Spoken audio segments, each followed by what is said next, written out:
हाँ, good morning all of you. First day हमने topic पढ़ा आपका ब्रिक टेस्ट। आपका होमवर्क आप डेली कर रहे हो।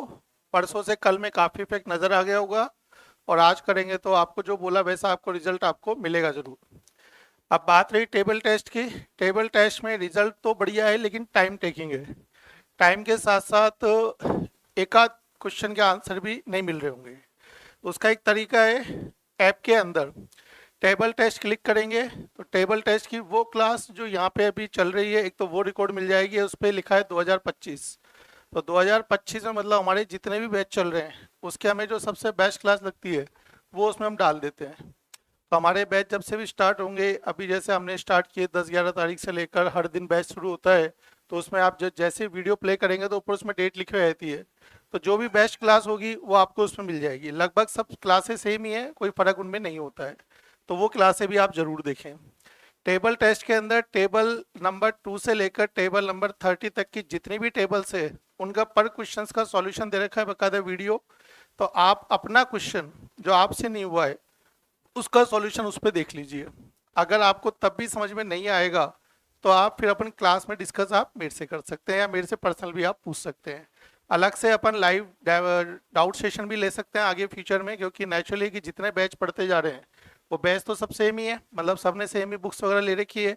आपको मैं टेलीग्राम चैनल पर जो आपको ज्वाइन कराएंगे यहाँ पे, उसके अंदर जो भी मैं आपको पीडीएफ शेयर करूँ, यहाँ तक कि आपको 4 ही टॉपिक शुरू के होते हैं जो डाउट सेशन हो सकते हैं। क्लॉक टेबल, आपका हिडन क्यूब और ब्रिक टेस्ट। इनके आपको नोट शेयर कर देंगे पीडीएफ। तो अगर आप ये निकाल लेते हो तो बाद में उनको भी आप और निकाल सकते हो। ठीक है। आज जो हम स्टार्ट करेंगे इसका, वो आपका तीसरा टॉपिक होगा। आपका जो आपका टेबल के आपके बदले में एग्जाम में आता है वो है आपका क्लॉक टेस्ट, वॉच टेस्ट। ये आपका टेबल से काफ़ी इजी है, और इसमें आपके पास 20 क्वेश्चन आपसे पूछे जाते हैं, और समय आपको दिया जाता है 10 मिनट। लास्ट ईयर तो ये आया नहीं था एग्जाम में। अगर आता है तो टाइम का थोड़ा फर्क आ सकता है, एक आध मिनट।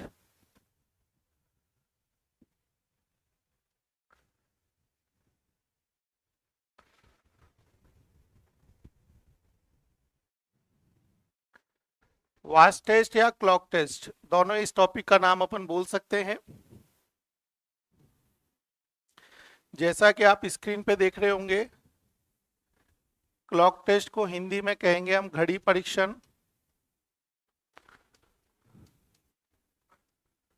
टोटल इसके 20 प्रश्न आते हैं। समय एग्जाम में दिया जाता है 10 मिनट। घड़ी आपके दो आएगी तो 10-10 प्रश्नों का सेट आएगा, और चार आएगी तो 5-5 का सेट आएगा। घड़ी एक आए, दो आए, चार आए, उससे हमें फर्क नहीं पड़ता है। अब बात रही इसका नाम घड़ी तो क्यों रखा गया है, चूंकि आप इसका डायल देख रहे होंगे कैसा है, गोलाकार है। इसलिए इस चैप्टर का नाम क्या रखा गया है, घड़ी। और इस घड़ी के अंदर जो इंडिकेशन है वो एक तो होता है दिशा का, और दिशा का जो निर्देश बनाया गया है उसके साथ लिखा होता है 8 जगह घटक, कंपोनेंट। घटक क्या चीज है, घटक आपके अक्षर तथा अंक का युग्म है। अक्षर का प्रयोग ए से लेकर जेड तक कोई सा भी मिलेगा, और अंक का प्रयोग 1 से लेकर और 5 तक ही आएगा। घटक को लिखने के जो तरीके हैं, जैसे आप देख रहे हो स्क्रीन पर, W2 ऐसे भी लिख सकता है, ऐसे भी लिख सकता है, 2 को बॉक्स में भी लिख सकता है, W बॉक्स में 2 ऐसे भी लिख सकता है। मतलब एग्जाम के अंदर घटक को रिप्रेजेंटेशन कैसे भी कर सकते हो। बस आप तो ध्यान रखिए, एक अक्षर होगा और एक क्या होगा, अंक होगा। आप एक चित्र देख रहे हैं घड़ी का, राउंड शेप आप दिख रहे होंगे। इसके अंदर सेंटर पे एक आपको दिशा इंडिकेशन है। 4 मुख्य दिशाएं लिख के दे दी है। आपके सामने की दिशा उत्तर है, आपका पीठ दक्षिण है, दायां पूरब है, और बायां क्या है, पश्चिम है। बीच की 4 दिशाएं आप खुद अपने आप बना लेंगे। ये दिशा क्या हो जाएगी, उत्तर पूर्व, दक्षिण पूर्व, दक्षिण पश्चिम और उत्तर पश्चिम। घड़ी में आप देख लो 8 दिशाओं पर आपको घटक नजर आ रहे होंगे, और इन घटकों में ए से लेके जेड तक कोई भी अक्षर दिख सकता है, और अंक आपको कहां से कहां तक दिखेंगे, 1 से लेकर 5 तक दिखेंगे। तो यहां तक का जो है ये तो हुआ सिर्फ इसका डेफिनेशन और इसका रिप्रेजेंटेशन। बात रहती है कि घड़ी के सवाल करते वक्त इसके बेसिक कंसेप्ट क्या हैं जो हमें आने चाहिए। तो इसका जो पहला कंसेप्ट आप यूज करेंगे वो है यहां पर दायां तथा बायां।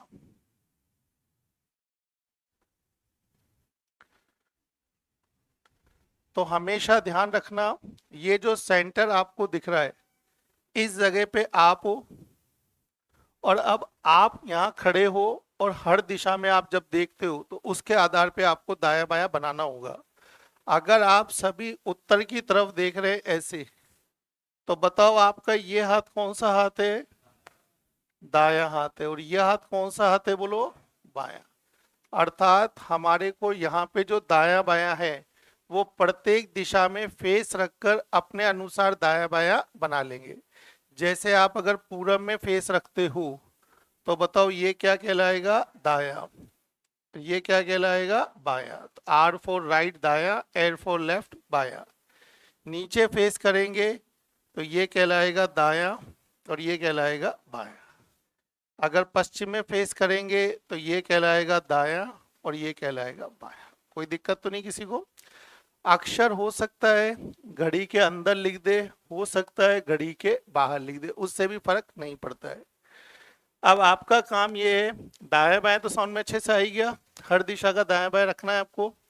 अब हम दाएं बाएं को और क्या कह सकते हैं, जैसे जो दायां होता है वही होता है दक्षिणावर्त, इसको बोल सकते हैं घड़ी की दिशा, और इसी को बोल सकते हैं क्लॉक वाइज।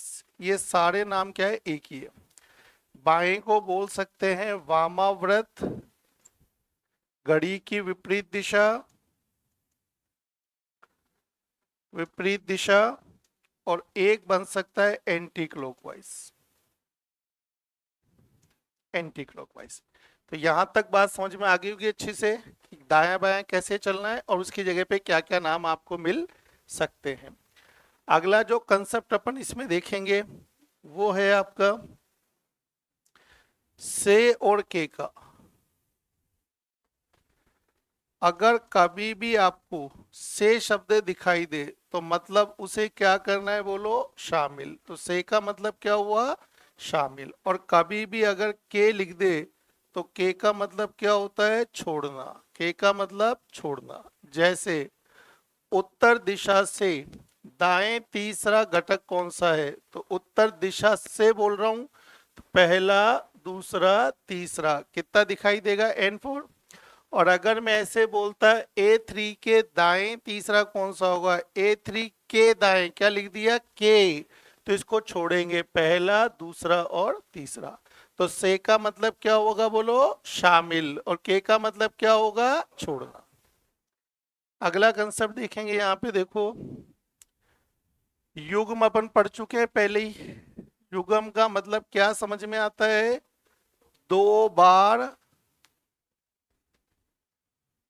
अंक, तो अंक युग्म हो जाएगा, और अक्षर तो क्या कहलाएगा, अक्षर युग्म। समझ में आई बात? तो जैसे आपसे पूछे कि यहाँ पर कौन कौन सा युग्म है, तो बताओ कौन कौन सा युग्म दिख रहा है, एक तो 3, एक 4 और एक 2 दिख रहा है, क्लियर? तो ऐसे आपको युग्म आपको दिख गए। तो युग्म अगर लगातार होगा तो कैसे दिखेंगे, दोनों पास पास। एक होता है आवृत्ति फ्रीक्वेंसी, आवृत्ति का मतलब हो जाएगा कितनी बार काउंट करेंगे तो।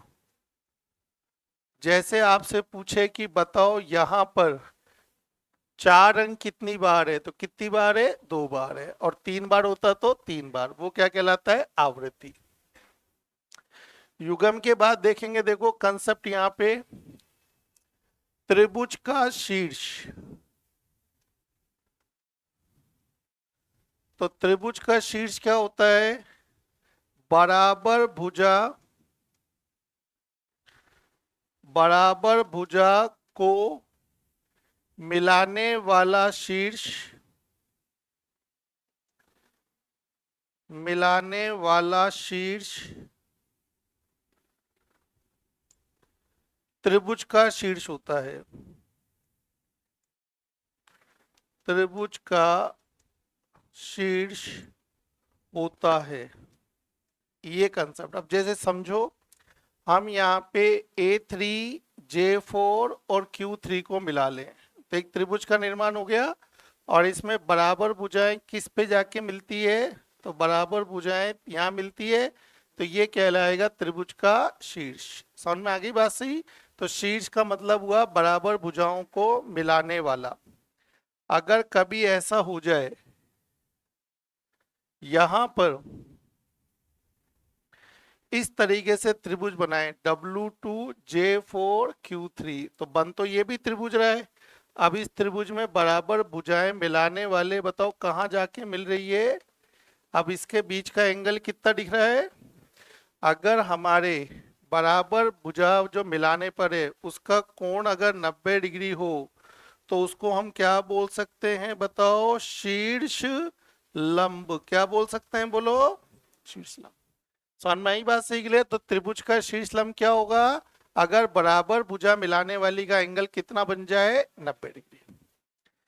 इसके बाद बनता है इसके अंदर आपके वर्ग, आयत, चतुर्भुज। अब यहाँ पे 4 अक्षरों को मिलाकर हम वर्ग, आयत या चतुर्भुज बना सकते हैं। जैसे W2, J4, Q3, V2, ये क्या बन गया? वर्ग बन गया। कल को अगर ऐसे बना लें W2, L1, N4, N2, ये चतुर्भुज बन गया। तो हमारे कुछ भी बन सकता है। और जब भी कभी ये बने तो इसकी बनाने की जरूरत आपको नहीं है। जब भी आएगा इसको छोड़ देना, सीधे सवाल आप पढ़ना चालू कर देना। ये यूजलेस है, इसका काम नहीं आता है। इसके बाद आप समझेंगे इसके अंदर कभी भी अगर ऐसे शब्द दिखाई दे, जैसे आपको दिखाई दे पहले बाद, अगर डायरेक्ट पहले बाद होता है तो घड़ी जिस दिशा में चलती है उसके समान दिशा में बढ़ेंगे तो बाद, और विपरीत दिशा में मुड़ेंगे तो क्या कहलाता है? पहले। जैसे A3 के बाद क्या है? V2, A3 के पहले क्या है? W2। तो ध्यान रखना ये बाद और पहले। इसी को अपन बोल सकते हैं आपके पूर्ववर्ती, पूर्ववर्ती, इसको बोल सकते हैं अनुवर्ती। ठीक है। इसी के लिए एक वर्ड बनता है पहले का पहला, ये बन जाएगा बाद का पहला। तो ये बाद वाला जो पहला है वो किसको रिप्रेजेंट करता है? स्थान को। जैसे आपसे पूछा जाए कि आपके बाएं कौन बैठा हुआ है और आपके बाएं पहला कौन बैठा हुआ है, बताओ वो दोनों एक ही अलग है। तो घड़ी के अंदर A3 के पहला अक्षर भी W2 ही होगा और A3 के पहले का पहला भी क्या होगा? W2 ही होगा। तो ये बात समझ में आ गई। जनरली हमें क्या करना है, जब भी आपको दिशा पता हो तो घड़ी की दिशा तो ऐसे चलती है, तो विपरीत मुड़ेंगे तो क्या कहलाएगा? पहला, और समान मुड़ेंगे तो क्या कहलाएगा? बाद में। कल को अगर घड़ी की विपरीत दिशा चलते हैं तो विपरीत मुड़ेंगे तो पहला और समान दिशा में मुड़ेंगे तो बाद में। तो मतलब ये भी समझ में आ गया, अगर कोई दिशा नहीं देता है तब तो हम क्लॉकवाइज मानते हैं, और अगर हमें वामावर्त तो दक्षिणावर्त देता है तो बताओ यहां पर पहले का मतलब हमेशा क्या होगा? विपरीत दिशा। क्या होगा बोलो? विपरीत दिशा। और बाद का मतलब क्या होगा बोलो? समान दिशा। जैसे यहां समझ लो, मैं अगर पश्चिम से पूर्व तक चलूं, समान दिशा में चलूंगा तो ये बाद में कहलाएगा, ये कहलाएगा पहले। अगर मैं चलूं आपके घड़ी की विपरीत दिशा वामावर्त, तो अगर विपरीत दिशा मुड़ू तो पहले कहलाएगा और समान दिशा मुड़ू तो क्या कहलाएगा? बाद में कहलाएगा। बात समझ में आ गई? और अगर ये कुछ नहीं बोले और सीधे ही बोले N4 के बाद कौन सा अक्षर है? तो मैंने कह दिया था घड़ी की दिशा विपरीत दिशा तो बोल नहीं रहा है, तो घड़ी की दिशा मानते हैं अपन ऐसे। तो ये वाला क्या कहलाएगा बाद, ये वाला कहलाएगा पहले। समझ में आ गई बात? सही क्लियर? तो ये चीज आपको आनी चाहिए, ये भी एक कंसेप्ट है जो यूज करना पड़ेगा। अगला कंसेप्ट आप समझेंगे इसके अंदर, जनरली पता होना चाहिए कि हमारे यहाँ पर दिशा में और दिशा के सामने एक ही चीज है, दोनों क्या है? समान है। उत्तर दिशा के सामने कौन सा घटक दिख रहा है? A3। और उत्तर दिशा के सामने कौन सा दिख रहा है? A3। जबकि अगर बोल दे दिशा के विपरीत तो ये अलग होता है। बताओ भाई, दिशा के विपरीत, तो उत्तर दिशा के विपरीत क्या कहलाएगा? दक्षिण दिशा। पूर्व दिशा के विपरीत पश्चिम दिशा। तो दिशा के विपरीत और दिशा के सामने दोनों कैसे हैं? अलग अलग है, दोनों अलग अलग है, अलग अलग। जबकि यही चीज अगर घटक में बात करें तो घटक में देखना, घटक में सामने और विपरीत समान होता है। जैसे पूछे A3 के सामने कौन सा होगा? बोलो H5। और A3 के विपरीत क्या होगा? बोलो H5। समझ में आई बात? सही। क्योंकि घटक कहाँ लिखा हुआ है? यहाँ लिखा हुआ है। और दिशा कहाँ लिखी है? बीच में लिखी है। तो दिशा के सामने दिशा के विपरीत तो अलग चीज है, और घटक के सामने घटक के विपरीत समान चीज है। हमने रीजनिंग के अंदर एक चैप्टर पढ़ा था सिटिंग अरेंजमेंट, याद होगा? गोल मेज पर जब आप 8 व्यक्ति बैठाते थे और आपसे पूछता था कि बी के विपरीत कौन बैठा हुआ है और बी के सामने कौन बैठा हुआ है, दोनों एक ही मानते थे कि अलग अलग? दोनों एक ही मानते थे। तो घटक के लिए तो दोनों क्या हो गए? बोलो समान। और दिशा के लिए क्या हो गए? विपरीत। क्या ये चीज समझ में आई? सही। इंपॉर्टेंट है, आना चाहिए, क्योंकि एग्जाम में जब सवाल आएगा तो इस चीज का यूज करना बहुत ही जरूरी है। अगला देखेंगे नेक्स्ट, यहाँ पर हम कुछ परिवर्तन आते हैं, जैसे टेबल में आते हैं वैसे यहाँ भी आता है बदलना। अब बदलना क्या है? पहला, दिशा बदलो। दूसरा, घटक बदलो। तीसरा, अक्षर बदलो। और चौथा, अंक बदलो। 4 चीज के बदलाव हैं। जब दिशा बदलते हैं तो घटक अपनी जगह पे रहते हैं। जैसे उत्तर और दक्षिण दिशा परस्पर बदलो तो घटक A3 और H5 अपनी जगह पे ही रहेंगे। मतलब हमें क्या बदलना है? केवल दिशा।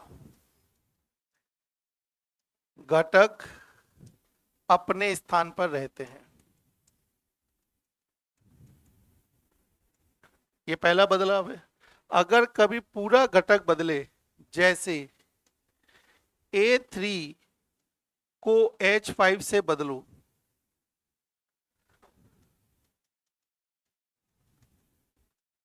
तो यहां पे ध्यान रखना, पूरा A3 उठ के यहां आ जाएगा और H3 उठ के यहां चल जाएगा, तो इसको बोलते हैं घटक बदलना। अगर इसमें थोड़ा बदलाव कर दे, A3 तथा H5 के, किसको बदलो? अक्षरों को बदलो। तो अब ध्यान रखना भाई, इस बार A3 और H5 के अक्षर बदलेंगे तो यहाँ पे केवल क्या आएगा? बोलो H। और यहाँ पे केवल क्या आएगा? A। तो ये क्या हो जाएगा? H3। ये क्या हो जाएगा? A5। समझ में आई बात? सही क्लियर? अगर यही चीज ऐसे लिख दे, A3 तथा H5 के अंकों को परस्पर बदलो। अब जब अपन यहाँ पे A3 और H5 के अंकों को बदलेंगे तो 5 ऊपर चल जाएगा तो A5 और 3 नीचे आ जाएगा तो H3। बताओ कितने तरीके के बदलाव हुए इसमें? 4। और चारों कैसे हैं? अलग अलग है। चारों को समझना पड़ेगा। बदलने की वैसे हमें कोई जरूरत नहीं है, जैसे टेबल में जरूरत नहीं थी। सवाल पढ़ लेना, जरूरत लगे तो लास्ट में एक को बदल के लिख देना, नहीं तो आपको जरूरत नहीं पड़ेगी। साउंड में आगे दिखती है बात अच्छे से? कोई दिक्कत आपको इसमें नहीं होगी? ठीक है। साइकोलॉजी, रीजनिंग रीजनिंग की क्लास उसमें लगेगी ना बाहर भी, ये साइकोलॉजी है। तो देखो यहाँ पर क्या करना है आपको, तो ये वाला जो पार्ट है ये थोड़ा डिफरेंट है आपका, समझ में अच्छे से आ गया होगा, बदलना कोई दिक्कत नहीं है। जो भी मैंने कंसेप्ट घड़ी के बताए सबसे आसान बताए, बहुत ही आसान भाषा में आपको समझ में आएंगे। अब आते हैं हम नेक्स्ट पार्ट इसमें। कभी भी अगर आपको उत्तर देना हो तो उत्तर हमेशा किसके आधार पे लगाया जाता है, अंकों के आधार पे, क्योंकि अंक फिक्स है ना 1 से 5। तो पूछे भाई उत्तर में कौन सा घटक है A3, तब भी 3 आएगा। उत्तर में कौन सा अक्षर है A, तो भी उत्तर 3 ही आएगा। उत्तर में कौन सा अंक है 3, तब भी 3 ही आएगा। अर्थात सवाल कुछ भी पूछे हमेशा उत्तर किस में लगेगा, अंक में ही लगेगा। तो ये भी आपको पता लग गया।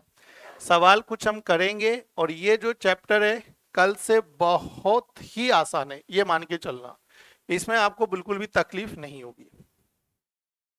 जैसा कि आप लोग स्क्रीन पर देख रहे होंगे, हमने एक घड़ी दिखाई है और 6 सवाल आपको दिखाए हैं। पहला सवाल लिखा है O2 को R4 से एक्सचेंज करने पर। हम एक्सचेंज नहीं करेंगे, हम आगे बढ़ेंगे। क्या लिखा है बताना, शामिल करेंगे कि छोड़ेंगे। उत्तर से हम घड़ी की दिशा में तीसरे अंक के सामने कौन सा अंक होगा। अब उत्तर से घड़ी की दिशा में 1 2 3 और इसके सामने क्या लिखा है 5। तो बताओ इसका उत्तर 5 समझ में आया क्या सबको अच्छे से। क्या ये बदलने वाला काम आया था क्या O2 R4, अगर ये दोनों बदलते F3 E3 तो काम आता, अभी तो जरूरत ही नहीं है आपको। बताओ, तो कई बार ऐसा हो जाता है कि जरूरत नहीं पड़ती है। अगला सवाल देखो, उत्तर से पश्चिम तक एंटी क्लॉकवाइज चलो। उत्तर से पश्चिम कैसे चलना है आपको, एंटी क्लॉक। तो उत्तर तो ये रहा और पश्चिम ये रहा, एंटी क्लॉक चलेंगे यहां तक ऐसे एंटी क्लॉक। और ये बोल रहा है बीच के अंक के विपरीत। बताओ बीच के अंक के विपरीत कौन सा है, तो उत्तर क्या आएगा बताओ। सभी बच्चे ध्यान से बताओ, इसमें क्या लिखा था, इसमें क्या लिखा था, दोनों एक ही अलग अलग है बताओ। समझ में आ गई बात सही, सवाल में यूज भी ले लिया हमने है ना, तो पता लग गया आपको देख के। अगला सवाल देखेंगे, ये मिला रहा है जब भी कभी आयत का निर्माण हो तो छोड़ देना, मैंने पहले ही बोल दिया है, काम का नहीं आता। ये लास्ट लाइन पढ़ो क्या लिखा है, बताओ पूरब में कौन सा अंक दिख रहा है, तो उत्तर क्या आएगा बोलो। अभी मैंने बताया था ना, दिशा में पूछे तो कहाँ देखते हैं, सामने। समझ में आ गई बात सही, वही यूज करा अपन ने। आगे बताओ नेक्स्ट सवाल देखते हैं इसमें। M3 को F5, F5 को E3, E3 को M3 से मिलाते हुए त्रिभुज का निर्माण होता है, शीर्ष पे कौन सा होगा। तो देख लो, M3 F5 E3 को मिला लिया मैंने, बताओ कौन सा शीर्ष होगा, क्योंकि बराबर भुजा मिला रहा है M3। बताओ क्या यही शीर्ष लंबी है क्या, हाँ, क्योंकि 90 डिग्री कोण भी है उसमें, तो शीर्ष लंबी बोल सकता था चाहता तो ये। तो ये बराबर भुजा जहां मिलेगी वो इसका शीर्ष कहलाता है। अगला देखते हैं, M3 के बाएं चलते हुए चौथा अंक। सभी बच्चे बताना क्या लिखा है इस बार, के का मतलब क्या था बताओ, छोड़ना बताया था। M3 के बाएं चलो चौथा, तो इसको छोड़ते हुए चलेंगे। बाएं तरफ देखो, पहला, दूसरा, तीसरा और चौथा, सही है क्या बताना। और ये जो चौथा अंक है इसके दाएं किधर चलना है, दूसरा अंक। अब दाया कैसे चलेंगे, क्लॉकवाइज। तो दाया दूसरा बताओ यही होगा क्या, पहला और दूसरा, सही है। और बताओ इसके सामने कौन सा अंक दिख रहा है, तो उत्तर कितना लगाएंगे बोलो, 3। एकदम आसान, सही है, इजीली। अगला देखो, नेक्स्ट कहता है इसके अंदर P1 को F5 E3 से मिलाओ, M3 को E3 F5 से मिलाओ, दो त्रिभुज का निर्माण होता है।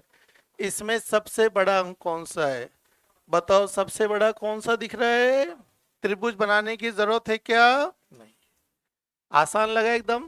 उस सवाल मैं दिखाता हूं, आप लोग ट्राई करना, अच्छा लगेगा। उम्मीद करता हूं नियम सारे वही है जो अभी हमने पढ़े।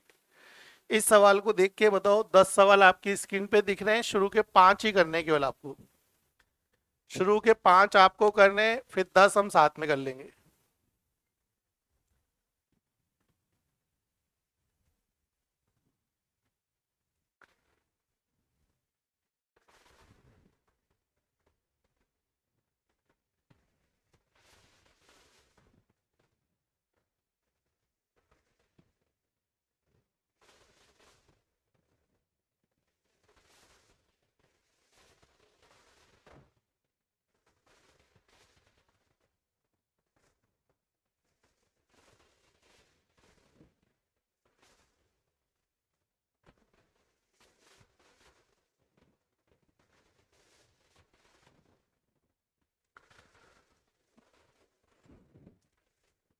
सिर्फ 5 सवाल ही करने थे ना, बाकी तो हम 10 खुद करेंगे साथ में। देखो मैं चेक करना चाहता हूँ आपका पैटर्न।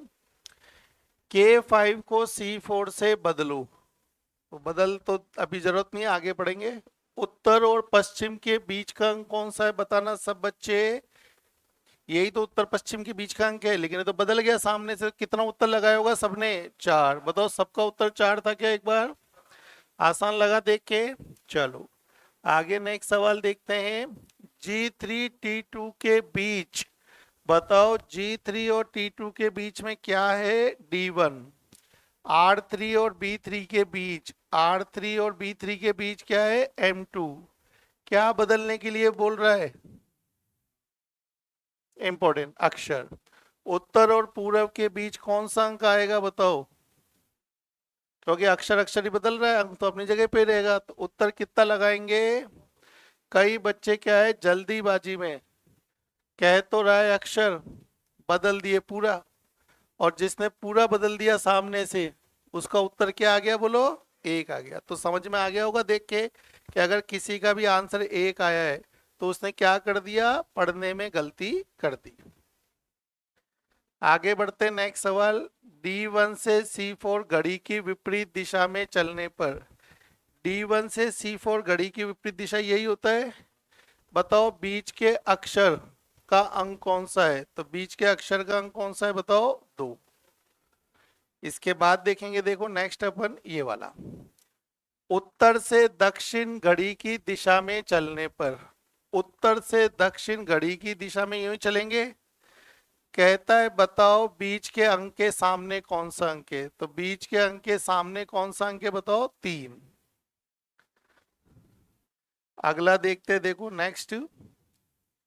G3 T2 M2 को मिला के त्रिभुज बनाओ। इस त्रिभुज के शीर्ष पर कौन सा अंक होगा?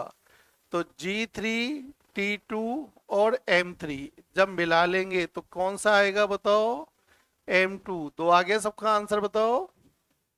ये तो सवाल तो हमने नहीं करे, लेकिन यहाँ तक तो सवाल मैंने करने को बोल दिए थे, आपने कर लिए होंगे। अब सब बच्चे बताओ कल का टेबल जो है और आज का जो घड़ी है, दोनों में आसान क्या लग रहा है हमको? अगर ये आ जाएगा तो ये मान के चलना 10 मिनट कुछ ज्यादा ही दे रहा है ये, क्योंकि इसके सवाल तो क्या पढ़ते ही सॉल्व होते हैं। सवाल भी छोटे हैं, सीधी सी बात है, सवाल भी छोटे छोटे से हैं। आगे नेक्स्ट सवाल से हम लगातार करेंगे। R1 को T2 से बदलो। R1 को T2 से बदलेंगे तो उत्तर में क्या आ जाएगा? T2। मतलब अंतर क्या लगाएंगे हम बताओ? 2।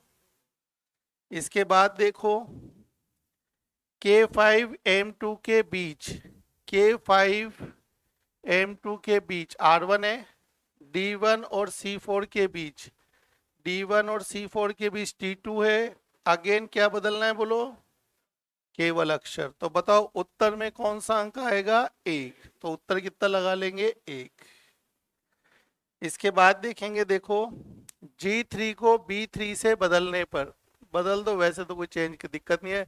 पश्चिम में कौन सा आएगा? B3 मतलब 3 आएगा, तो ज्यादा कोई दिक्कत नहीं है। बताओ अंक तो सेम ही था। C4 को K5 से बदलने पर, C4 को K5 से बदलेंगे तो दक्षिण और पूर्व के बीच कितना आ जाएगा बोलो? 5। तो ये भी डायरेक्ट सोल्व हो गया। बताओ पूरे चित्र में सबसे बड़ा अंक क्या है बताओ? 5। और जाना किधर है मुझे? M2। तो सबसे बड़ा अंक और M2 के बीच कौन सा दिख रहा है बताओ? R1। ये ध्यान रखना, क्योंकि यहाँ पर कभी भी दो घटकों के बीच अगर पूछे तो जो केवल एक वाला है वही आएगा। अगर उसको ये वाला पूछा तो ऐसे बोलेगा K5 से घड़ी की विपरीत दिशा में चलने पर M2 तक पहुंचे तो ठीक मध्य में कौन सा आएगा? तो कितना लगाएंगे? 2। है ना, वो अलग स्थिति है, क्योंकि जब डायरेक्ट पूछता है मध्य में तो जो एक बैठता है वही आएगा, है ना। जो एक मध्य में होगा वही लिखेंगे। देखो सवाल काफी इजी लगे आपको। आगे नेक्स्ट 5 सवाल आप करके बताओ इसके शुरू के 11 से 15।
शुरू के 5 मैं करा रहा हूँ, आपके जितने भी सवाल हुए हैं काफी है, 2-3 जो भी करे।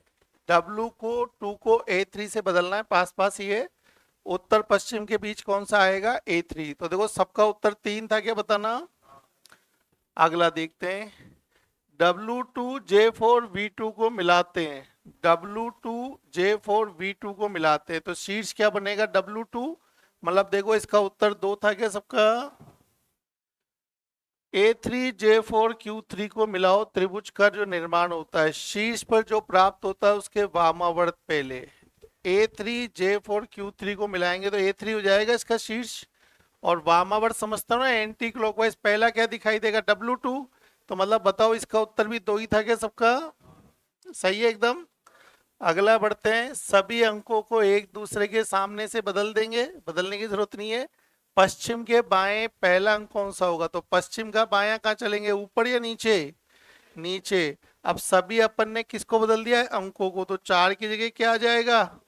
देखो उत्तर 2 था क्या सबका इसमें? वैसे बदलने की जरूरत नहीं है लेकिन लास्ट में तो बदलेंगे ही है ना। J4V2 क्या बदलना है? ध्यान रखना भाई, दक्षिण के दाएं पहला अंक, दक्षिण के दाएं पहला अंक कितना आएगा? 4, क्योंकि अक्षर ही बदल रहे हो केवल, तो 4 तो अपनी जगह पे ही रहेगा आपका। अगला देखो, W2 आयत का निर्माण तो मैंने कहा ही था, ज्यादा टेंशन ही नहीं लेना। W2 के दक्षिणावर्त तीसरा अंक, बताओ क्या लिखा है इसके आगे? के का मतलब बोलो? दक्षिणावर्त क्लॉकवाइज। अब W2 के दक्षिणावर्त चलो छोड़ते हुए, पहला, दूसरा, और कौन सा चाहिए अपन को? तीसरा। क्या आ गया बताओ? N4। उत्तर कितना लगाएंगे सभी बच्चे? बताओ ये आयत, वर्ग और चतुर्भुज बनाने की जरूरत पड़ी क्या? क्योंकि जितने भी सवाल आज तक आए सिर्फ ओनली टाइम बढ़ा रहा है, कोशिश कर रहा है नहीं। अब बच्चा जब समझ गया कि आयत में कुछ कोशिश करना ही बेकार है तो वो हर सवाल में आयत देख के बोले आगे ही पढ़ लो, उत्तर तो डायरेक्ट उससे ही सॉल्व होगा, इसकी तो जरूरत ही क्या थी बताओ आप। आगे बढ़ते हैं, सभी अक्षर को एक दूसरे से बदलो। जब आप सभी अक्षर को आमने सामने से बदलोगे तो एल के दाएं, अब ध्यान रखना भाई, जिस चीज को बदल रहे हो वही है, तो पहले एल को बदल देना, ये एल यहाँ जाएगा। अब एल का दाएं किधर चलेगा? नीचे। तो क्या लिखा होगा बताओ? 3। तो आंसर तो 3 ही आएगा, अक्षर तो बदल दिया लेकिन अक्षर का तो कोई रोल ही नहीं है, तो उत्तर लगा लेंगे इसमें अपन 3। अगला देखो, उत्तर से दक्षिण तक दक्षिणावर्त चले, उत्तर से दक्षिण तक दक्षिणावर्त चले क्लॉकवाइज, और कौन सा अंक एक दूसरे से मिलता है? 3 मिल गया हमारे तो, और मिलता है, बताओ उनके बीच में छोटा अंक कौन सा है? बताओ। 2। तो इसका उत्तर कितना लगा लेंगे बोलो? 2। अगला देखो, उत्तर से पूर्व छोटे रास्ते तक पहुंचे, कई बार ये लिखा हुआ नहीं आएगा भाई, उत्तर से पूर्व तक पहुंचे, तो लिख दे तो भी ठीक है और नहीं लिखे तो भी कौन सा रास्ता यूज करेंगे? छोटा। इसके बाद बोलता है बाद का पहले का अंक, जब जिस दिशा में चल रहे हैं उसके बाद का पहले का अंक क्या आएगा? 3, और पहले का पहला होता तो 2। कितना आ गया हमारे? 3। आगे बढ़ते हैं, उत्तर से, उत्तर को दक्षिण, पूर्व को पश्चिम से एक्सचेंज करने पर तो चारों दिशाएं बदल गई, तो उत्तर पूर्व के बीच कौन सा अंक होगा? तो जो ये उत्तर पूर्व वो तो नीचे आ जाएगा जब बदलेगा ही, तो उत्तर पूर्व में कौन सा हो गया? J4। देखो उत्तर 4 आ रहेगा लास्ट वाले का। लास्ट के 4 तो देखो हमने किए, आपसे करवाए नहीं थे, लेकिन आपने एक बात फील की, सारे के सारे ही सवाल बहुत ही माइनर लेवल के पूछे गए हैं। वर्डिंग जितनी भी है वो सारी बहुत सॉफ्ट है, क्लॉकवाइज, एंटी क्लॉकवाइज, दक्षिणावर्त, वामावर्त, पहले का पहला, अनुवर्ती, पूर्ववर्ती, त्रिभुज का शीर्ष। उत्तर को तो दक्षिण से बदलो, तो यहाँ पे क्या आ जाएगा बोलो? यहाँ पे क्या आ जाएगा बोलो? और पूर्व को पश्चिम से बदलो तो ये क्या हो गया? ये क्या हो गया? वो पूछ रहा है उत्तर पूर्व के बीच क्या है, तो उत्तर और पूर्व के बीच क्या दिख रहा है? J4। और J4 का मतलब कितना आएगा बोलो? 4। अब मैं तो सोचा यार जब सारे ही बदल रहा है तो इतनी टेंशन काहे को लेना, जो उत्तर पूर्व यहाँ दिख रहा होगा वो बदलेगा तो विपरीत ही दिखेगा, और क्या है। तो मैं डायरेक्ट विपरीत देख लिया वही। हो सकता है हम एक एक करके बदल के देखें। तो आप भी क्या करना, एक एक मत बदलना। जब चारों दिशाएं बदल जाती है तो आमने सामने विपरीत हो जाती है 180। अब मेरे को तो ये कोई सी भी दिशा पूछता, ओ सॉरी, हमने क्या 20 तक ही पढ़ा भाई। इसके बाएं पहला बोला है तो बाएं तक यहाँ आ जाएंगे अपन। तो अपन को क्या देखना पड़ेगा, इसका एग्जैक्ट उत्तर H5। ठीक है, ये उत्तर इसका H5 ही था। हमने सवाल किया, इसका आगे नहीं पढ़ा, केवल यहीं तक का पढ़ के उत्तर लगा दिया है। अगर पूरा पढ़ेंगे तो एग्जैक्ट 5 ही आएगा उत्तर। ऐसी गलती आप ना करें, क्योंकि आधा पढ़ेंगे तो गलत तो है ही वो, उसका कुछ कर नहीं सकते अपन। ठीक है, सवाल प्रॉपर यही है, हम जल्दी कर सकते हैं थोड़ा चाहें तो।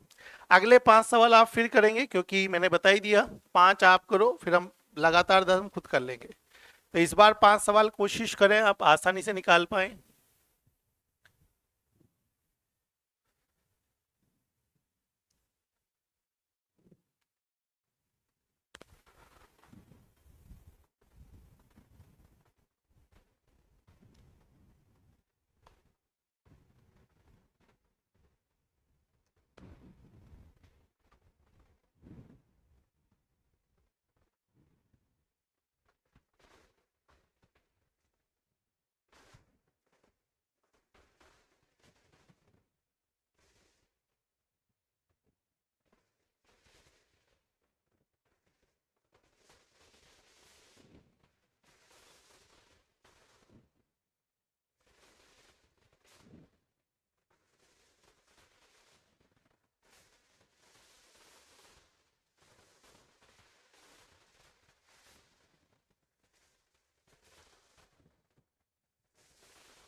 चलो मिलके करेंगे 5। वैसे हो गए होंगे, छोटे सवाल हैं, साथ में कर लेते हैं, जितने हुए काफी है। दक्षिण से क्या लिखा है बोलो, से दाएं चलते हुए चौथे अंक के बगल में। तो दक्षिण से दाएं, दाएं किधर होता है बताओ, क्लॉकवाइज। तो जब आप क्लॉकवाइज चलेंगे ऐसे, तो दक्षिण से चलो, तो बताओ ये काउंट होगा ना, 1 2 3 और 4। क्या ये आगे से है सब Q4? अगल बगल का मतलब क्या बताया था कल, दाएं बायां। तो दाएं बाएं क्या दिख रहा है, 3 और 5। बताओ भाई अधिक अंक कौन सा है इसमें, 5। बताओ सबका 5 आया था क्या। अगला सवाल देखते हैं, देखो नेक्स्ट इसमें हम, ये रहा, W2 से चलते हुए C1 तक पहुंचे। अब W2 से C1 तक या तो क्लॉक या एंटी क्लॉक, कैसे भी पहुंच तो जाएंगे। कह रहा है उसके बायां पहला अंक कौन सा होगा। तो बायां पहला अंक कितना दिख रहा है बोलो, 3। थोड़ा ये जो क्वेश्चन है ये गलत हो गया है टाइप, इसको सही करना पड़ेगा अपन को। Q4 को M3 से बदले, ये लाइन को ऐसा करो, यहां आ जाओ। अदला बदली करने पर उत्तर से दक्षिणावर्त चलते हुए, अब उत्तर से का मतलब क्या करेंगे बोलो, शामिल। दक्षिणावर्त चलते हुए तीसरा अंक के सामने। तो उत्तर से दक्षिणावर्त चलेंगे तो पहला, दूसरा, तीसरा, और इसके सामने कौन सा है बताओ, 5। अब ये हमारे बदलने वाला तो है नहीं है, तो उत्तर कितना आ जाएगा, 5। वैसे रिपीट क्वेश्चन हो गया शायद ये वाला, तो मुझे लग रहा है सेम टू सेम रिपीट था। अगला देखते हैं नेक्स्ट, ये वाला। R3 से Z1 तक वामावर्त पहुंचे। R3 से Z1 तक वामावर्त यूं ही होता है एंटी क्लॉक।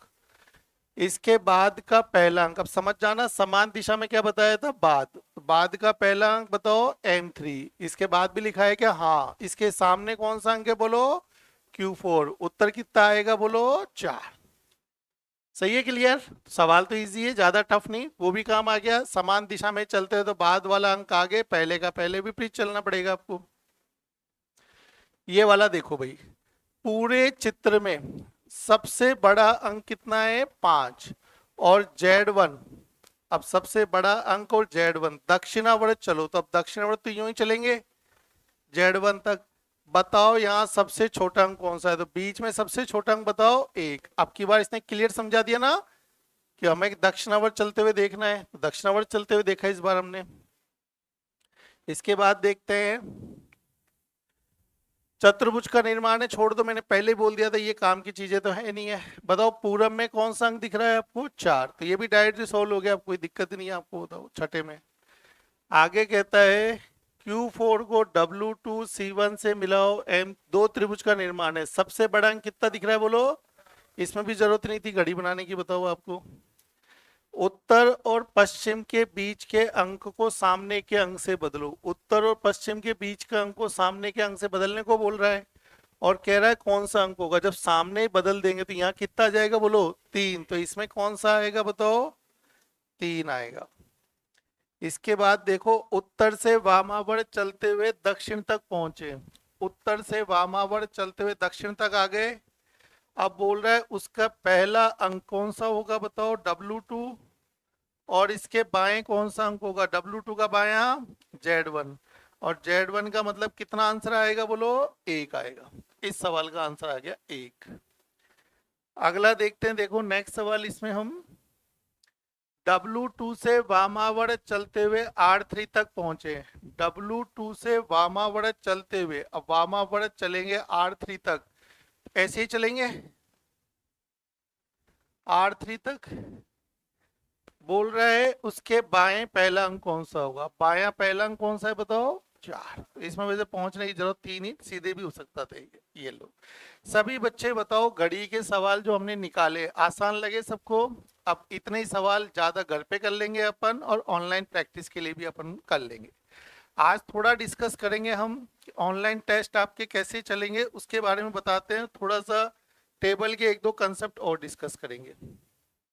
तो पहले देखो, टेबल के एक दो टॉप पॉइंट बता देते हैं, क्योंकि सवाल करते हुए काम आते हैं, तो थोड़ा देख लेते हैं अपन।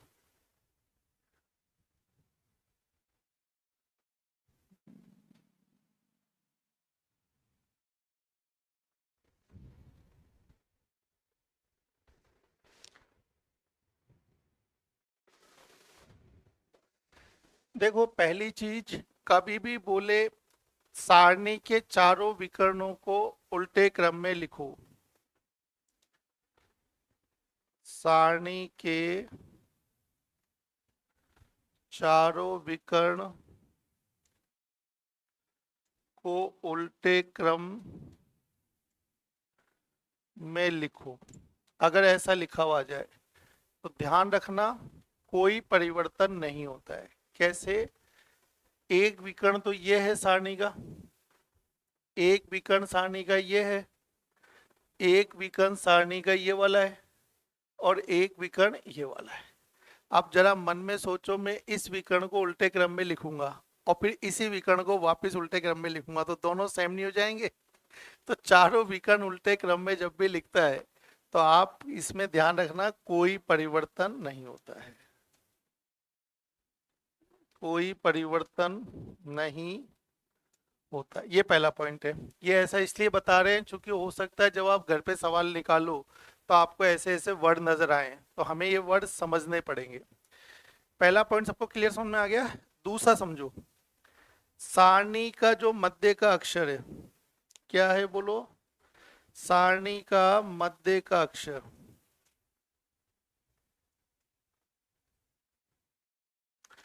अक्षर के चारों विकर्णों को उल्टे क्रम में लिखो। उल्टे क्रम में लिखो, इसका तात्पर्य क्या है समझो। अब ये बदल चुका है। मध्य के अक्षर के 4 विकर्ण जो देखते हैं वो ऐसे देखते हैं ना हम, याद आ गया सबको? अब ये जो 4 विकर्ण है ये अलग चीज है। सॉरी, ये गलत बना दिया अपन ने एक।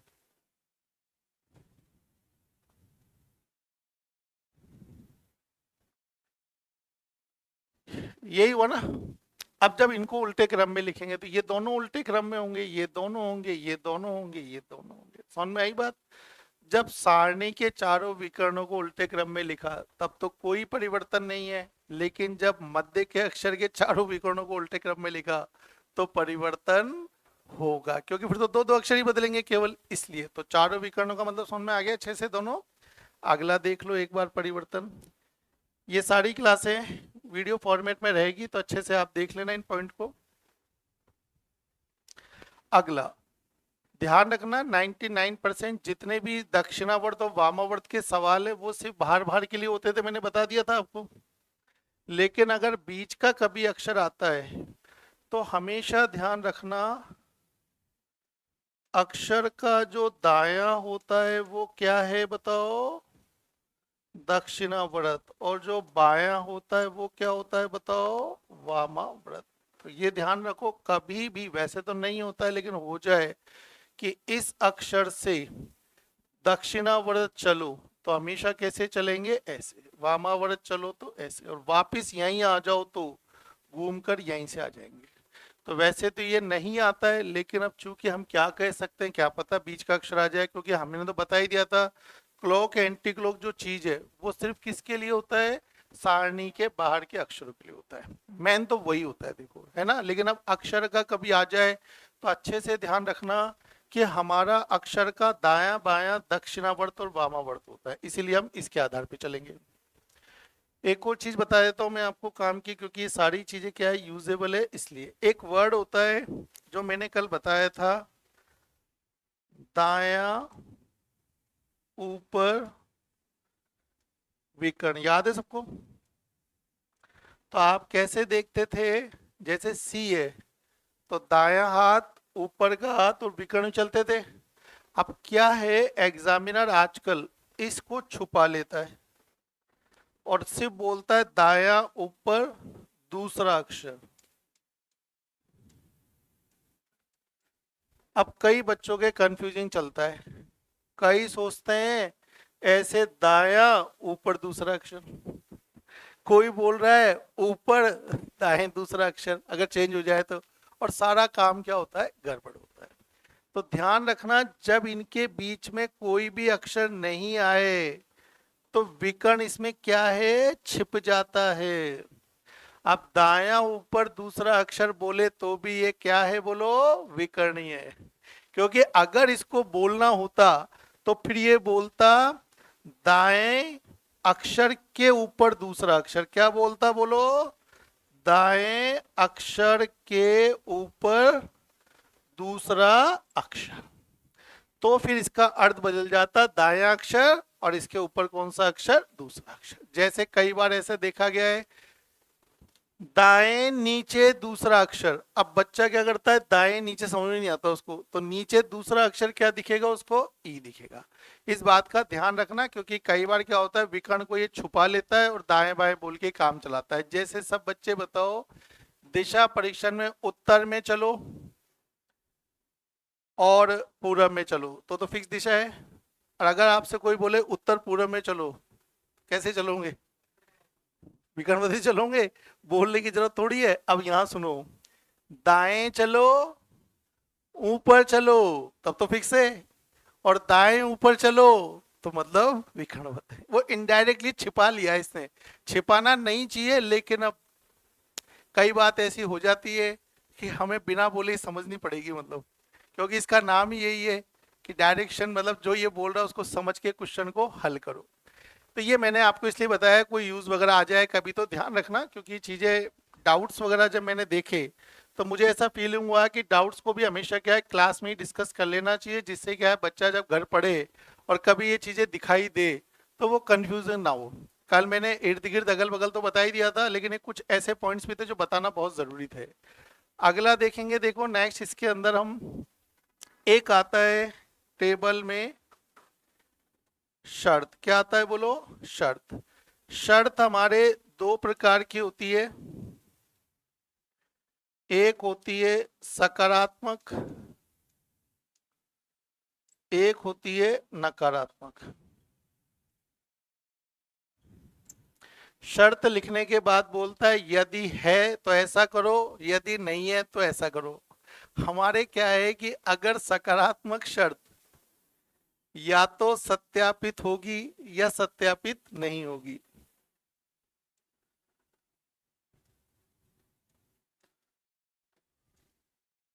या सत्यापित नहीं होगी। जो शर्त सकारात्मक है अगर वो सत्यापित होगी तो हमेशा पढ़ना है हाँ वाला सेंटेंस, यदि हाँ, और अगर सत्यापित नहीं होगी तो पढ़ेंगे नहीं वाली कंडीशन। लेकिन अगर वो नकारात्मक है तो ये उल्टा हो जाता है काम। अगर सत्यापित होगी तो पढ़ेंगे यदि नहीं वाली, और अगर सत्यापित नहीं होगी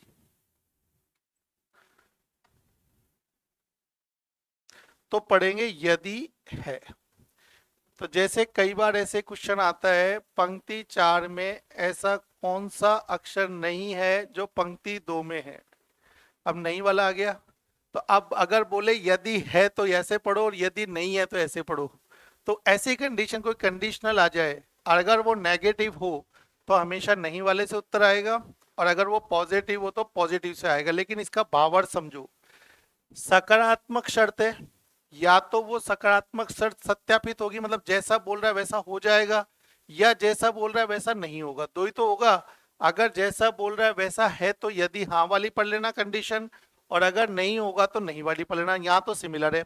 लेकिन अगर नेगेटिव है कोई शर्त आपके, नकारात्मक शर्त है, तो नहीं वाले में नहीं पढ़ा जाता है, और अगर वो सत्यापित नहीं होगी तो क्या पड़ेगा, हाँ पड़ेगा। मतलब एक दूसरे के क्या हो गए, वो रिवर्स हो गए। तो जब सत्या ऐसा कोई सवाल दिखेगा तो इसको हम इस तरीके से सॉल्व करेंगे। मैं ऐसे क्वेश्चन कुछ छांटूंगा इस तरीके से इस बार, जो ये डाउटफुल क्वेश्चन पूरी सारणी में बने हुए हैं। वैसे तो सारे सॉल्व आपके दे रखे हैं, लेकिन इन क्वेश्चनों को हम कोशिश करेंगे क्लास में भी एक एक क्वेश्चन इनका एग्जाम्पल से डिस्कस किया जाए, नहीं तो लाइव क्लास में इनको डिस्कशन करवाएंगे आपको। अभी वो क्वेश्चन थे नहीं, इसलिए डिस्कशन में आए नहीं आपके इसमें। ठीक है, ये वाली बात भी आप ध्यान रखेंगे इसमें जो आपको यूज करना है। और आपके सारणी के अंदर ये बताई दिया विकर्ण चलना दायां बायां, और एक आपके ये जो विकर्ण होता है ना, विकर्ण भी कई बार आता है उल्टे क्रम में लिख के बदलो। पंक्ति 1 तथा पंक्ति 5 के विकर्ण को उल्टे क्रम में लिखकर परस्पर बदलो। दोनों काम आगे। अगर कभी भी ऐसा आ जाए उल्टे क्रम में लिख के बदलो, तो जो भी पहले लिखा हो वो पहले करेंगे, फिर बाद में लिखा हो उसको बाद में करेंगे। अब सपोज करो हमारे ये वाले होते हैं अक्षर, ठीक है, पंक्ति 5 बोला तो 1 2 3 4 स्टार्ट होता है। तो बताओ ये अक्षर पहले उल्टे क्रम में लिखेंगे तो किससे बदलेगा, डी से। और फिर बोल रहा है विकर्ण को उल्टे क्रम में लिख के बदलो। अब ये बदलेगा किससे, इस वाले से।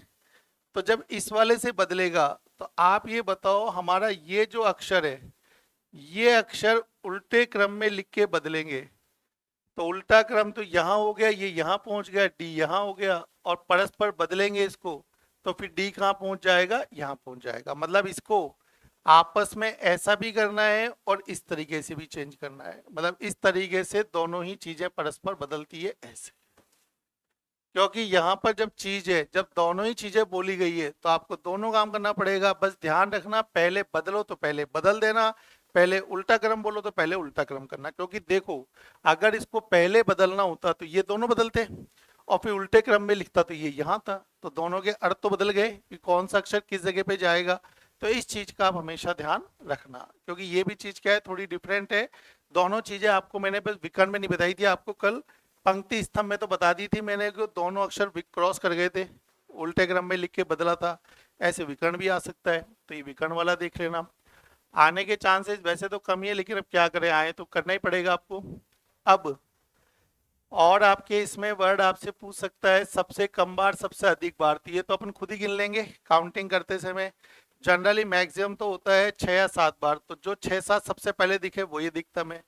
ऐसे आ जाए कि चारों विकर्णों को काट दे तो कितने त्रिभुज बनते हैं, 4 त्रिभुज। उन चारों त्रिभुजों में कौन सा अक्षर कॉमन है, ऐसे पूछ सकता है। तो जो भी चारों में एक ही दिखाई दे वो उसमें आप लगा देना। ठीक है, तो ये 4 5 पॉइंट अपने टेबल के आज डिस्कस कर लिए। मतलब जो मुझे लगा कि आप जो घर पे पढ़ते और आपको थोड़ा डाउट लगता हल्का सा, उसको अपन ने पहले ही डिस्कशन कर लिया है। बाकी सारे सॉल्यूशन उसमें भी हैं जिनको देख के आप पढ़ेंगे। एक और देखो बता देता हूँ मैं आपको, एक और एक मुझे याद आ रहा है। एक होता है वह, यह, उस, ऐसे से स्टार्ट होगा, और बाद में वर्ड लिखेगा जो, जो कि, जिससे, ऐसे। तो हमेशा ऐसा सवाल आ जाए तो हमेशा इसको कहां से पढ़ना चालू करेंगे? अंत से। जो अक्षर आएगा उसको लिखेंगे यहाँ पे, फिर जो अक्षर आएगा उसको लिखेंगे यहाँ पे, फिर जो अक्षर आएगा उसको लिखेंगे यहाँ पे। अर्थात जो ये जो या जो कि या जिससे वाले कोई प्रश्न आते हैं कि पंक्ति 2 का या उस अक्षर के बाएं दूसरा अक्षर कौन सा होगा, जो स्तंभ 4 के नीचे तीसरा अक्षर के बाएं दूसरा अक्षर, जो पंक्ति 3 के सबसे बड़े अक्षर के दाएं तीसरे अक्षर के ऊपर चौथा अक्षर, ऐसे जो या जो किया जिससे लिखा होगा। तो आप क्या करेंगे? सबसे लास्ट से पढ़ेंगे, वो जो अक्षर आएगा उसके पहले वाला जो होगा, फिर जो अक्षर आएगा उसके पहले वाला जो होगा। ऐसा भी कोई क्वेश्चन दिखाई देगा तो आप इसका याद रखना। तो मैंने अपनी मेमोरी से जो मुझे कल लगा कि टेबल के अंदर कुछ चीजें और एक्स्ट्रा बता देनी चाहिए, तो मैंने आज क्लास में बता दी है। वैसे तो घर पे कल सवाल निकाले होंगे आप लोगों ने, उम्मीद कर रहा हूँ आपने कुछ ऐसे लैंग्वेज से डील भी किया होगा और आपको लगा होगा कि हाँ ये चीज़ें हमें थोड़ा अटपटा सा फील हुई। आज जब पढ़ोगे तो आपको अच्छा लगेगा, सॉल्यूशन जरूर आप उस पर देख लेंगे। अब बात है नेक्स्ट आपके एक टेस्ट सीरीज की। टेस्ट सीरीज वाला कंसेप्ट ये है, देखो वैसे तो सबके चालू हो गया होगा टेस्ट सीरीज, फिर भी नहीं हुआ होगा तो कैसे देखेंगे एक बार दिखा देते हैं आपको। आपको अपने टेस्ट हमेशा देना है आपको लैपटॉप पे या कंप्यूटर पे और माउस की सहायता से, और स्क्रोल का यूज नहीं करना है क्योंकि एग्जाम में स्क्रोल काम नहीं करेगा। सिर्फ आपको लेफ्ट राइट का क्लिक काम करेगा, तो स्क्रोल लेफ्ट राइट या अप डाउन या आप कर सकते हो, ध्यान रखना है। यहाँ पर आपको सबसे पहले सर्च करना है शर्मा क्लासेज, वैसे इसमें तो लिखा हुआ है शर्मा क्लासेज .in, सर्च कर लेना आप लोग। जब आप सर्च खोलेंगे तो पहली स्टेज पे आपकी ये विंडो, उस पर हो सकता है शर्मा क्लासेज .in गूगल उस पर दिख जाए, तो .in वाली साइट खोल लेना, ऐसे खुल जाएगी। इसको खोलने के बाद जो बच्चा लैपटॉप पर कंप्यूटर पे वीडियो क्लासेस देखता है वो तो यहाँ लॉगिन करेगा वीडियो क्लास के लिए। और अगर हमको साइकोमेट्रिक टेस्ट देना है तो आप लोग साइकोमेट्रिक दिख रहा है यहाँ पे, इसको क्लिक करेंगे। जैसे इसको क्लिक करेंगे तो एक आपका विंडो ओपन हो जाएगा जैसा कि आप सब देख रहे होंगे, और यहाँ पे भी आपको लॉगिन आपको दिख रहा होगा। इसमें वैसे एक टेस्ट हमने उसका भी डाल रखा है, मतलब एक डेमो टेस्ट भी डाल रखा है, तो डेमो टेस्ट भी आप एक दे सकते हो, वो फ्री है। बाकी तो आप जब लॉगिन करेंगे तो लॉगिन कैसे करेंगे, इसमें आप लॉगिन का बहुत सॉफ्ट सिस्टम है। सभी बच्चों ने जो मोबाइल नंबर यहाँ पे लिखा है वो आपको अपने अपने खुद को पता है, और यहाँ पे आपका डालना है पासवर्ड में रजिस्ट्रेशन नंबर। तो आप सबका एक रजिस्ट्रेशन नंबर भी होगा, नंबर आपके किताब पे लिखा होगा या आपके रसीद पे लिखा होगा। 4 अंकों का रजिस्ट्रेशन नंबर लिखा होगा, 1520 21 जो भी आप देख लो। और ये टेस्ट सीरीज आपके लगभग चालू हो चुकी होगी, लेकिन इसका यूज कब करना है आपको? जब आप पूरा ऑफलाइन अच्छे से पूरी तैयारी कर लो, क्योंकि ये फिक्स चलता है टाइम पे। टाइम मतलब जैसे स्टार्ट करोगे टाइम हो जाएगा। 2 बार अटेम्प्ट हमने दे दिए हैं, टोटल 155 टेस्ट हैं, 20 मॉक हैं और 135 आपके चैप्टर वाइज हैं। तो काफ़ी टेस्ट है, कहीं कोई दिक्कत नहीं है। डबल अटेम्प्ट हो गए तो आपके 155 का डबल हो जाएगा आपका 310। ये आपके टेस्ट ओवरलैपिंग जिनको आप अच्छे से सॉल्व कर सकते हो, ठीक है। तो ये आप इसमें चेक कर लेना, कोई दिक्कत नहीं है। जब भी आप साइन इन कर लो और आपको लगता है कि पासवर्ड किसी और को पता है तो आप पासवर्ड अपने चेंज भी कर सकते हो, ऐसा है। ये अपना ध्यान आपको ही रखना है, क्योंकि नेचुरली बात है कहीं आप पेपर करो और बाद में बोलोगे मेरा पेपर ही कहाँ चले गया, अरे 2 पेपर हो गए 3 हो गए, ऐसा नहीं होता है। वैसे तो हमने कोशिश की है क्रैश ना हो। मोबाइल नंबर जरूर याद हो सकता है तो रजिस्ट्रेशन नंबर याद नहीं होगा, और गलती से आप एक दूसरे को बता कर रखो, देख अपन दोनों के दूसरे के चल रहे हैं एक दूसरे के, और आपस में सब एक दूसरे को खोल लो, तो सेफ्टी ये है कि एक बार खोल करके भाई पासवर्ड चेंज कर लो, तो पासवर्ड आप चेंज कर लेना, ठीक है। जैसे भी होता आप अपना देखेंगे, मैंने फर्स्ट टाइम का बता दिया कि ऐसे आपका ओपन होगा, ये है, ठीक है। ये भी सबको समझ में आ गया होगा। ऐप सबके स्टार्ट हो ही गया होगा, और ऐप पे क्लासेस बिल्कुल लेटेस्ट अपडेट ही है। सारी क्लासें मैंने पिछले बैच की तो डाल ही दी है। अब जो भी क्लास है मुझे सबसे बेस्ट लगेगी रिकॉर्डिंग वाली, इसमें कि मुझे लग रहा है ये क्लास सबसे अच्छी है, वो क्लास उस ऐप के ऊपर आपको दिखेगी। जिस भी क्लास के ऊपर 2025 लिखा होगा समझ जाना वो ये क्लास लाइव है जो हमने भी रिकॉर्ड की है, और जिस पे वो 2023 लिखा है पुरानी क्लास है वो बैक क्लास है सारी। तो उसको वो इसलिए डाल रखी है कि भाई देख लो वो भी क्या दिक्कत है, पहले ये था अब ये, बात तो सेम ही है, लेकिन फिर भी बच्चा हमेशा चाहता है। ऑनलाइन का एक नियम है क्लास चाहिए तो सबसे नहीं। हाँ है ना, बताओ। तभी सही लगता है कि यार जो मैंने पढ़ा है वही मुझे दिखाओ आप। पहले वाला होगा सेम, लेकिन फिर भी नया पढ़ना हमें ज्यादा अच्छा लगेगा। ठीक है, तो आज इतना ही काफी है, कल करेंगे नेक्स्ट पार्ट इसका। आज होमवर्क कर लेना ब्रिक टेस्ट का, टेबल का और क्लॉक का। क्लॉक के 5 एक्सरसाइज है, उम्मीद करता हूँ आप घर पे 1-2 घंटे पढ़ेंगे तो सारे सवाल आप निकाल लेंगे। तो आज आपको इतना ही करना है, कल करेंगे अपन नेक्स्ट पार्ट इसमें।